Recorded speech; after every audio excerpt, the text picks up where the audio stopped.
queria primeiro agradecer a Cristo por essa grande oportunidade de trazer essa mensagem da parte dele para todos vocês e para mim, para que possamos sair daqui edificados com a palavra do nosso Senhor e Salvador Jesus Cristo. O tema dessa mensagem é o poder da mensagem da cruz de Cristo. O quão grande é o poder, o quão grande é importante essa mensagem. Mas antes de começar, eu queria enfatizar alguma coisa sobre a crucificação de Cristo, para que todos nós possamos saber o quão isso representa para a gente, a crucificação de Cristo, o que Cristo passou. É um pequeno relato, não vou me estender muito, porque é uma coisa muito grande, e eu queria compartilhar isso aos irmãos, para que possamos entender quão grande é o amor de Deus sobre todos nós. E João 3,16 fala que Deus amou o mundo de tal maneira que deu seu Filho unigênito para que todo nele creia, não pereça, mas que tenha a vida eterna. Essa palavra, amou o mundo de tal maneira, não tem significado terreno. Não existe algum significado, algum teólogo, alguma pessoa que possa exemplificar que tipo de amor é esse. É um amor sobrenatural. Quando a gente olha para Jesus, a gente não pode olhar para Jesus de um modo natural, temos que olhar de um modo sobrenatural. Então, quando João fala que Deus amou o mundo de tal maneira, é de um modo sobrenatural, é de uma maneira sem igual. Então, eu queria enfatizar essa passagem da crucificação de Cristo, que diz assim: o sofrimento de Jesus começou no Getsêmani. Em Lucas diz assim: estando em agonia, orava intensamente. Aconteceu que o seu suor se tornou em gotas de sangue e caindo sobre terra. Está em Lucas 22:44. Tem-se tentado todos os truques usados por escolas modernas para explicar essa fase. Aparentemente, seguindo a impressão que isto não podia acontecer, no entanto, consegue-se muito consultando a literatura médica. Apesar de muito raro, o fenômeno do suor de sangue é bem documentado. Sujeito a uma espécie emocional, finos capilares nas glândulas sudoríparas pode se romper, misturando assim o sangue com o suor. Esse processo poderia causar fraqueza e choque, e a atenção médica é necessária para prevenir a hipotermia. Isso é um relato na visão médica, o que Cristo passou antes de ser crucificado. Após a prisão, no meio da noite, Jesus foi levado aos sinédrios de Caifás, sumo sacerdote, onde sofreu o primeiro traumatismo físico. Jesus foi esbofeteado na face por um soldado, por manter-se em silêncio. Ao ser interrogado por Caifás, os soldados do palácio tamparam seus olhos e zombaram dele, pedindo para que o identificasse quem o estava batendo e os esbofeteando a sua face. Da condenação. De manhã cedo, Jesus, surrado e com hematomas, desidratado e exausto por não dormir, e levado ao pretório da fortaleza Antônio, o centro de todo o governo do procurador da Judéia, Pôncio Pilatos. Você deve já conhecer a tentativa de Pilatos de passar a responsabilidade para Herodes Antipas, tetrarca da Judéia. Aparentemente, Jesus não sofreu maltrato nas mãos de Herodes e foi devolvido a Pilatos. Foi em resposta aos gritos da multidão que Pilatos ordenou a Barrabás fosse solto e condenou Jesus ao açoite e à crucificação. Os preparativos para as chicotadas foram realizados quando os prisioneiros eram despidos das suas roupas e as suas mãos amarradas a um poste. O poste era de 2 metros, então Jesus foi amarrado aproximadamente assim, e as costas e as pernas, a mostra, acima da cabeça. E é duvidoso que os romanos teriam seguido as leis judaicas quanto às chicotadas, Os judeus tinham uma lei antiga que proibia mais de 40 chibatadas. O açoite. O soldado romano dá um passo à frente com o flagelo, que é o açoite. Em sua mão, este é um chicote com várias tiras pesadas de couros, pequenas bolas de chumbos amarradas à sua ponta, de cada tira. O pesado chicote é batido com toda a força contra os ombros, costas e pernas de Jesus. Primeiramente, as pessoas teriam, as pesadas tiras de couro cortam apenas a pele. Então, conforme as chicotadas continuam, eles cortam os tecidos debaixo da pele, rompendo os capilares, veias e peles, e causando marcas de sangue. E, finalmente, a hemorragia arterial de vasos da musculatura. Da crucificação. Isso aqui é um rápido relato do que Jesus passou às 12 horas de agonia. Agora, da crucificação. As pequenas bolas de chumbos, primeiramente, produzem grandes e profundos hematomas que se rompem com a subsequência chicotada. Finalmente, a pele das costas está pendurada em tira. Em toda a área está uma irreconhecível massa de tecido ensanguentado.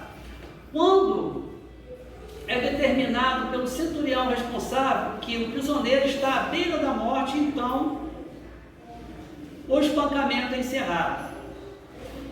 Então Jesus, quase desmaiado, é desamarrado e lhe é permitido cair no pavimento da pedra, olhando com seu próprio sangue. Aí já está começando a expiação. Quando Jesus cai, o sangue dele derrama pelo pavimento do pretório, ali já está acontecendo a expiação.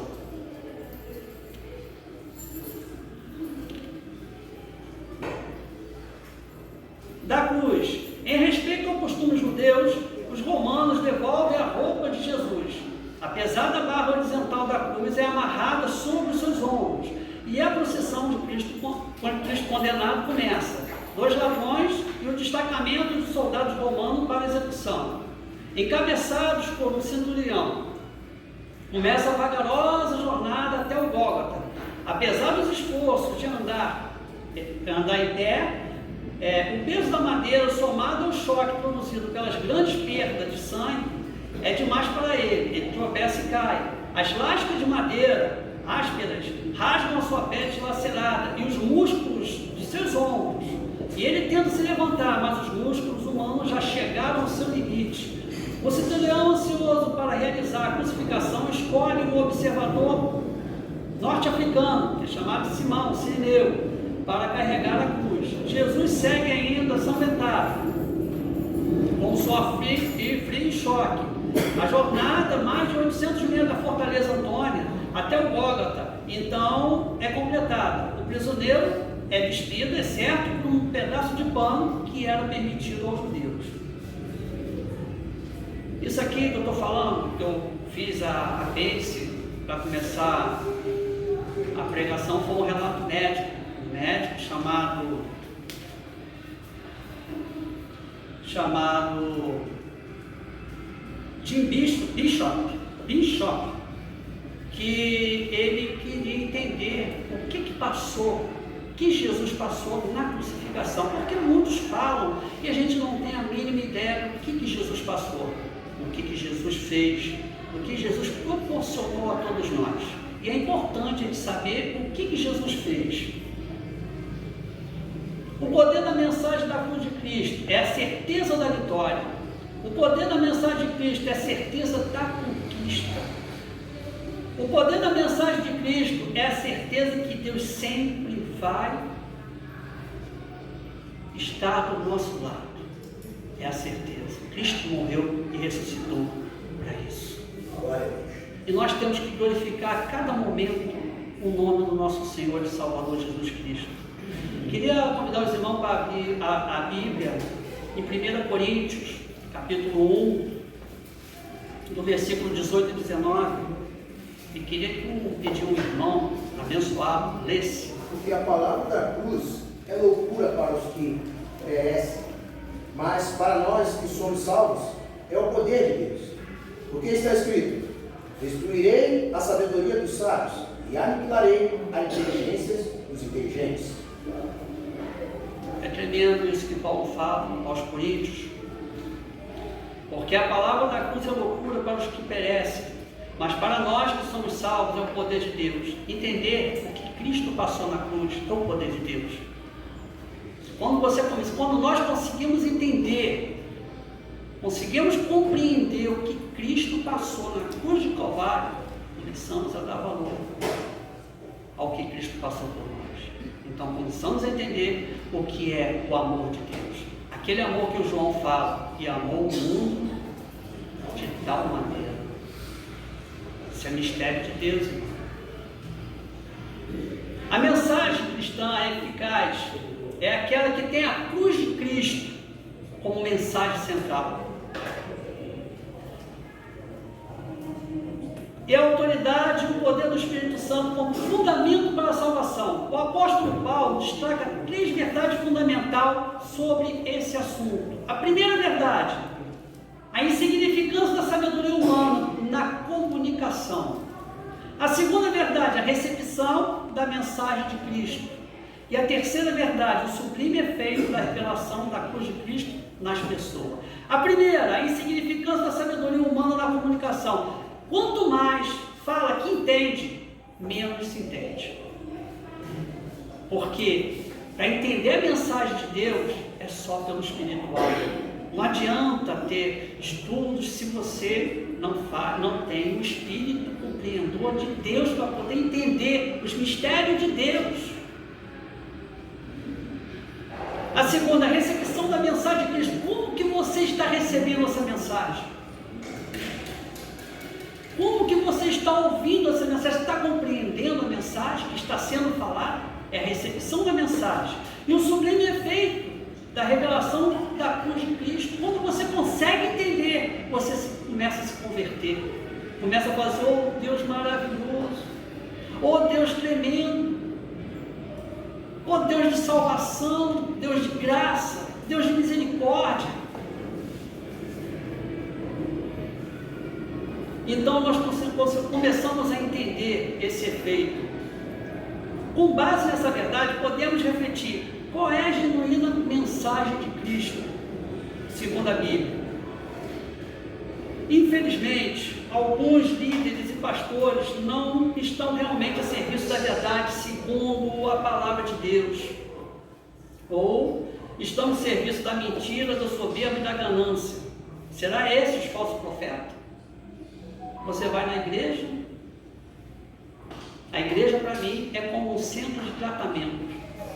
Você vai no hospital com dor de barriga, aí o médico fala para você, olha meu filho, o negócio é o seguinte, olha só, a minha vida está assim, assim, assim, agora, estou com dor de barriga, ele não cura.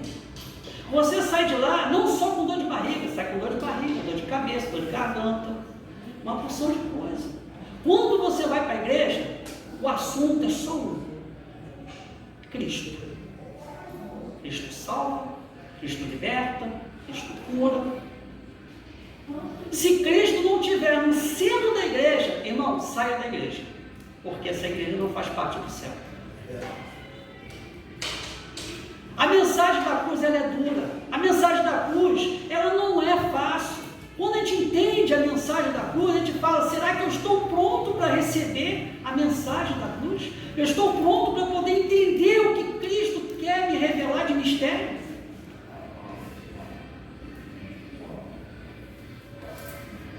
O apóstolo Paulo era cheio do Espírito Santo, o apóstolo chamado apóstolo dos gentios, ensinava a pregar com graça, com unção, muita simplicidade, todavia sem ser superficial, como deve ser a pregação nos dias de hoje.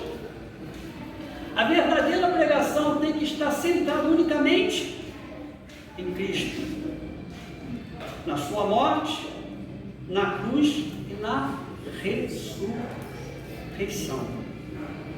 Se não tiver isso, não tem Cristo. Cristo está lá fora. Está em qualquer lugar, menos dentro da igreja.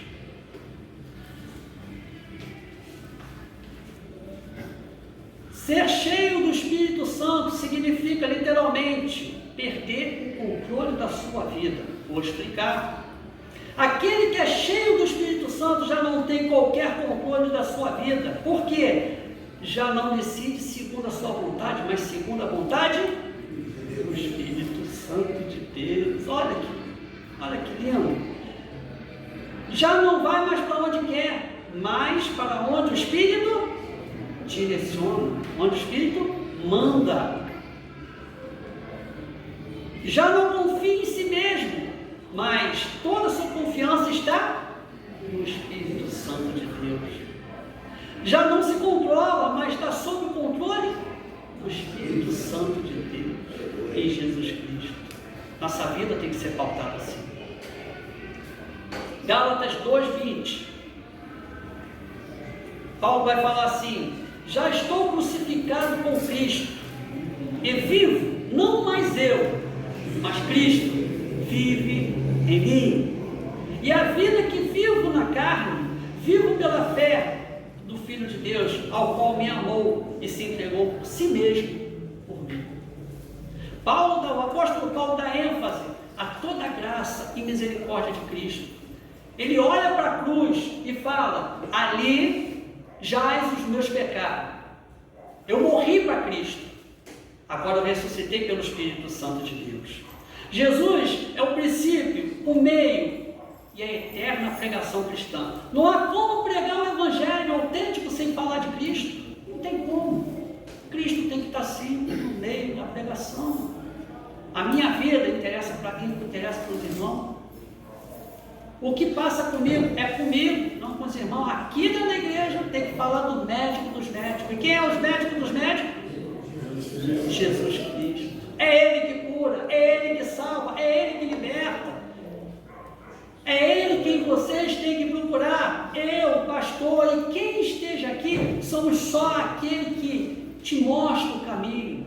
Nós não podemos botar você no caminho. Quem decide é vocês. Seguir esse caminho. Agora o seguinte, não é fácil, mas no final tem a coroa da glória. Amém, glória a Deus. Tem a coroa da glória. Aquele que vencer será posto a coroa da glória. Então nós temos uma batalha. A nossa batalha não é contra a carne e nem sangue, são contra principados e potestades de um mundo que nós não conhecemos, que nos atenta todo dia.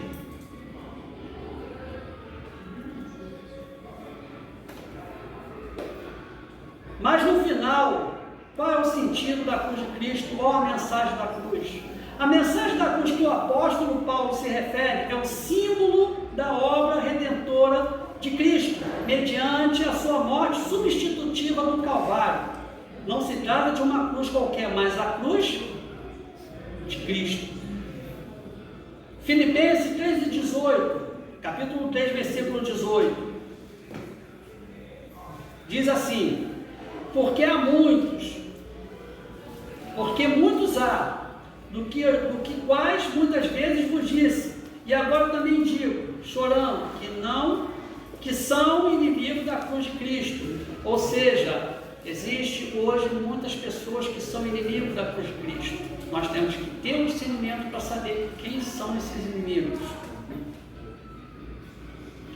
A palavra da cruz nos fala do inigualável sofrimento do Senhor Jesus Cristo e a sua paixão e morte, e toda a bênção proporcionada pelo seu sacrifício. Quais foram as bênçãos que Jesus trouxe sobre nós com o seu sacrifício? A primeira bênção, a expiação. A segunda bênção, redenção. A terceira bênção, reconciliação. A quarta bênção, perdão. E a quinta bênção, remoção de toda maldição da lei, sendo justificado gratuitamente pela sua graça, sem precisar pagar nada. Não precisamos pagar mais nada. Jesus já fez tudo lá na cruz do Calvário. Aquele que chegar para você e falar que você tem que pagar para salvação, faça igual Paulo, seja anátema. Sabe o que é anátema? Amaldiçoado. Isso aí. Paulo fala. Só é a graça de Cristo. Ela é um dom gratuito de Deus. A salvação é um dom gratuito de Deus. Não pode. Você poderia juntar todo o dinheiro do mundo, todo o dinheiro, tudo que há valor no mundo de mais precioso, não pagaria pela sua salvação. A salvação é um dom gratuito de Deus. É para mim, para você e para aqueles que confessarem a Jesus como Senhor e Salvador da nossa vida. É importante que nós entendamos isso. A palavra da cruz nos fala da inigualável sofrimento do nosso Senhor Jesus Cristo e a sua paixão e morte, todas as bênçãos proporcionadas que eu já falei, aos quais Deus propôs para a propiciação pela fé do seu sangue. Propiciação, vamos falar só um pouquinho de propiciação. Propiciação é a oferta de si mesmo por nossos pecados. No Antigo Testamento, a propiciação era feita, pastor sabe, com um cordeiro, não é, pastor? O cordeiro, o sumo sacerdote chegava, cortava, imolava o cordeiro, separava o sangue, que aspergia por cima do véu, Santo dos Santos, e o pecado do povo era perdoado temporariamente. Deus esquecia temporariamente o pecado do povo. Quando Jesus sobe a cruz do Calvário, então ele propicia ali uma oferta de uma vez por todas. Quando ele morreu, o sangue foi derramado, acabou. Foi de uma vez, não precisa mais. Acabou ali. Essa é a propiciação que Jesus fez por nós, por todos nós. E a remissão do pecado, antes cometido sob a paciência de Deus, para demonstrar sua justiça nesse tempo presente, para que nele seja justo, um justificador daquele que tem fé em Jesus. Glória a Deus, irmão. Amém. Agora começamos a entender o que é o significado da cruz de Cristo. A mensagem da cruz de Cristo aniquila qualquer discurso de sabedoria e filosofia humana. Qualquer. Quando você começa a pregar a mensagem da cruz, a salvação de Cristo, pode ter qualquer filósofo, vai cair por terra. Pode ter qualquer sabedoria humana, vai cair por terra. Porque essa mensagem, ela é lá de cima, não é daqui. Não é daqui. Tudo que Deus, eu costumo falar para as pessoas, tudo que Deus fala é sobrenatural. Não existe nada na Bíblia que seja natural. Márcio, eu não creio que Deus no Antigo Testamento ele possa ter falado com o povo de modo natural. Ele falou de modo sobrenatural, mas o povo estava mergulhado no pecado e não entendia quais eram os planos de Deus. Hoje nós também cometemos os mesmos erros, mas graças a Deus que Deus por nós nos entregou e pegou nossos pecados e jogou na cruz do Calvário. Então entendemos agora o significado da morte e a ressurreição de Cristo e trazemos isso para a nossa vida. Então quando nós olhamos para Jesus de um modo sobrenatural, então entendemos tudo que Jesus fez por nós. E eu creio fielmente, pastor, que se tivesse que fazer tudo de novo, eu acho que Jesus fazia tudo de novo. Fazia a primeira, fazia a segunda, fazia a terceira, fazia a quarta, fazia a quinta vez, tudo de novo. Jesus não morreu e não ressuscitou só por causa de uma pessoa. Aquela irmãzinha tão bonitinha, então vou fazer. Não, foi pela humanidade toda. Amém, glória a Deus. Seja branco, seja preto, seja amarelo, seja azul, vermelho, seja rei, rainha, príncipe, princesa. Todos merecem, todos estão debaixo da graça de Deus, sem distinção. Para Deus não há distinção. Deus, quando olha para as pessoas, Ele não olha o estereotipo, porque se Ele olhar o estereotipo, a pessoa cai, né? Na hora. Ele olha por aqui, ó, a luz que tem aqui dentro. Ele olha para o teu espírito, ele olha assim, pastor, o senhor tem uma lâmpada de 1000 volts dentro do senhor, pastor. Eu vou fazer essa lâmpada brilhar no escuro. Aí manda o pastor lá para a África do Sul, lá naquela treva lá. Alguém já teve assim uma noção do que é a África do Sul? Eu acho que não, né? Então, qualquer dia eu vou falar, tiver a oportunidade, eu vou falar um pouquinho sobre a África do Sul. Então o pastor vai passar a ser lâmpada lá na África do Sul para aquele povo. Deus, quando olha para vocês, vê a lâmpada acesa. Se a lâmpada estiver apagada, ele fala assim, eu vou acender essa lâmpada. Jonas tinha a lâmpada apagada. A história de Jonas é bonita, né, pastor? Deus chama Jonas para pregar numa cidade que só tinha bárbaro, assassino, pessoas más. Mas tinha um feiticeiro que falou para aquele povo uma história à parte, para vocês poderem entender, que em determinado tempo, um peixe grande ia cuspir uma pessoa, e aquela pessoa que o peixe grande iria cuspir, iria pregar a salvação do Deus Criador do céu e da terra. Olha que maravilha! E Deus acendeu a lâmpada de Jonas. Deus falou assim, Jonas, não adianta fugir, você é meu. Você vai pregar lá sim, Jonas. Sai desse navio, sai do porão do navio. Sai do porão do navio, Jonas. Jonas saiu. E o navio começou a bater. Jonas pulou, peixe comeu. Chegou na praia, o peixe cuspiu. Jonas ainda bateu cabeça, né, pastor? Lá com Deus lá. Falando, não quero, Deus. Poxa, aquele não merece. Deus falou assim, vai lá, Jonas, vai lá. E Jonas foi. Vou encurtar a história. Jonas foi lá naquela cidade de Nínive e pregou durante 3 dias direto. E foram 5.000 almas salvas dentro daquela cidade de Nínive. Olha a importância da pregação de Cristo. Olha a importância da palavra de Deus, como ela afeta as pessoas. E aquela cidade era uma cidade bárbara, cidade de pessoas valentes, pessoas que estavam acostumadas à briga. Então temos que ter temos que ter na mente tudo isso daí. A aplicação da vida cristã, a mensagem da cruz representa a renúncia total, voluntária e incondicional do crente a Cristo, para segui-lo fielmente até o fim. Queria pedir para o irmão ler para mim Romanos 6, do 6 ao 8. Sabendo isto, que a nossa velha natureza foi crucificada com ele, para que o corpo do pecado seja destruído, e não sejamos mais escravos do pecado. Pois quem morreu está justificado no pecado. Ora, se morrermos com Cristo, cremos que também viveremos com ele. Você prestou atenção no que Paulo fala em Romanos? Vou repetir. Sabendo isto o que? A palavra.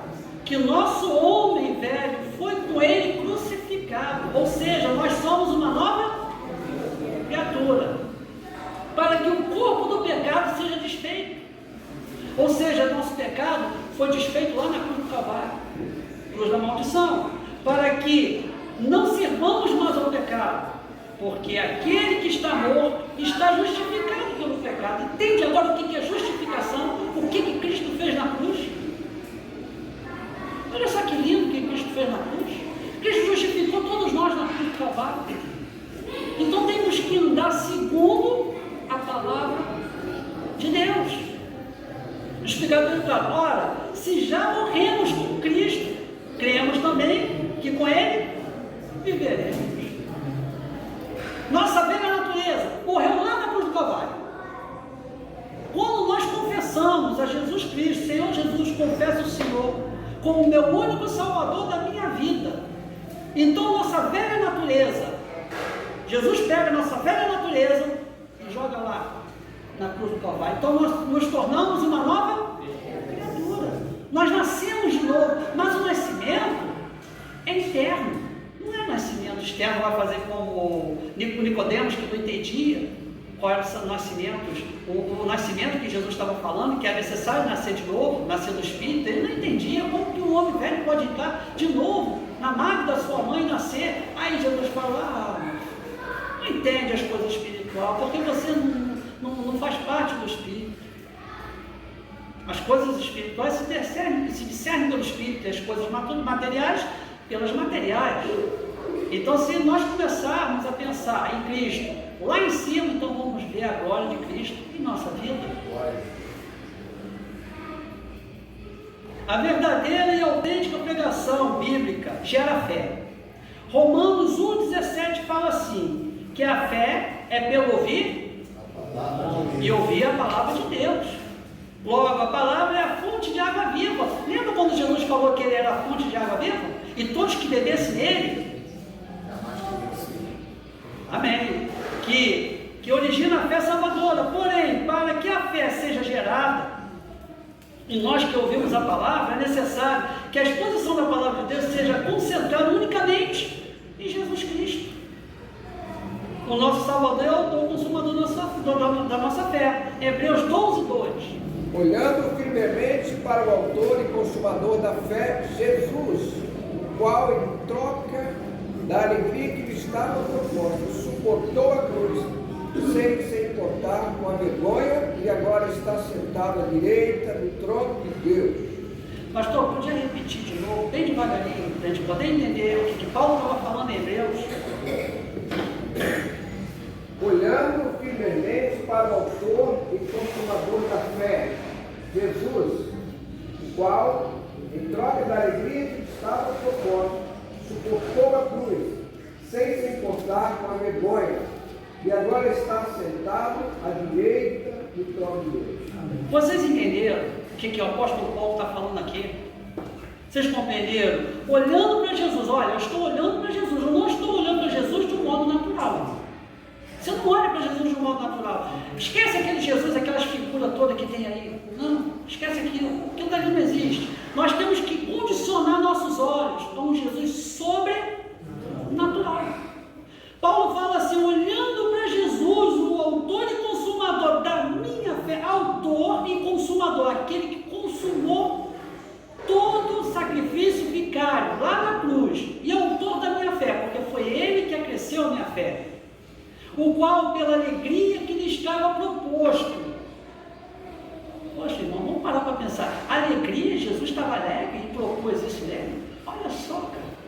Vamos parar para pensar. Jesus propôs a alegria dele. Então, o que ele fez por mim e por você, ele fez com alegria. Ele não fez chorando, ele não fez triste, ele não fez magoado, ele não fez com sentimento averso, ele fez com alegria. Ele deve estar lá na eu amo esse povo não me entende, mas eu amo ele, eu vou fazer isso por eles, eu não quero saber. Ele olha para os soldados romanos e fala assim, pai, eles não sabem o que fazem, perdoa-lhes, e eles estavam lá escarnecendo de Jesus, e Jesus orando por eles, Jesus orando por aquelas pessoas que estavam maltratando ele. Jesus olha para as pessoas, olha de um modo sobrenatural. Olha que alegria que Paulo fala, ele suportou a cruz. Eu acabei de fazer um relato da cruz, o que eu falei foi mínima coisa. Desprezou a afronta, ele foi afrontado, irmão. Quando você for afrontado, olhe para Jesus. Jesus também foi afrontado.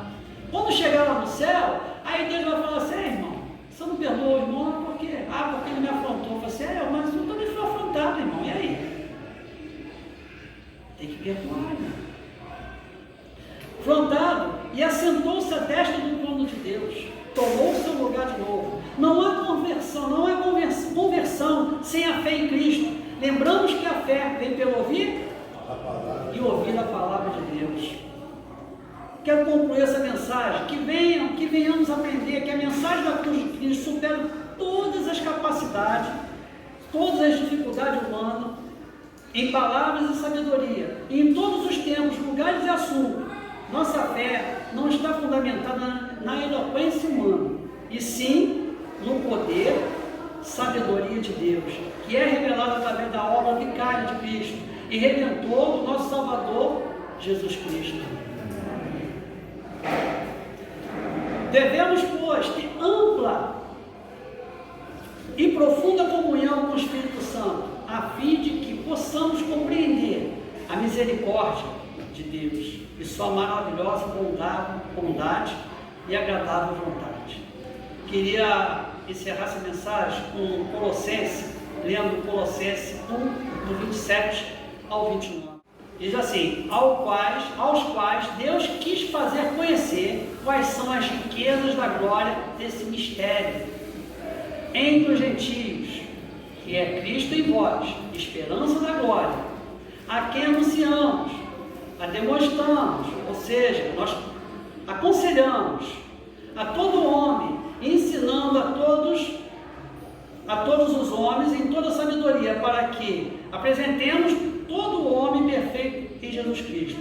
E para isso também trabalho, combatendo, segundo a sua eficácia, que opera em mim poderosamente. Amém, irmão? Então nós sabemos que quando começamos a entender o poder da mensagem de Cristo, nós temos a certeza da vitória, nós temos a certeza da conquista, e nós temos a certeza que Deus vai sempre estar conosco o tempo todo. Glória a Deus. Esse Deus é maravilhoso. Então, da próxima vez, quando olhar para Cristo, vai levar para a cruz pelo sacrifício que Ele fez. Todos nós. E agradecer, Senhor, obrigado. Eu sei que eu não mereço. Eu sou um pecador. Mas eu entendo agora qual foi o sacrifício que o Senhor passou por mim. E eu te agradeço por isso tudo. Amém, irmão.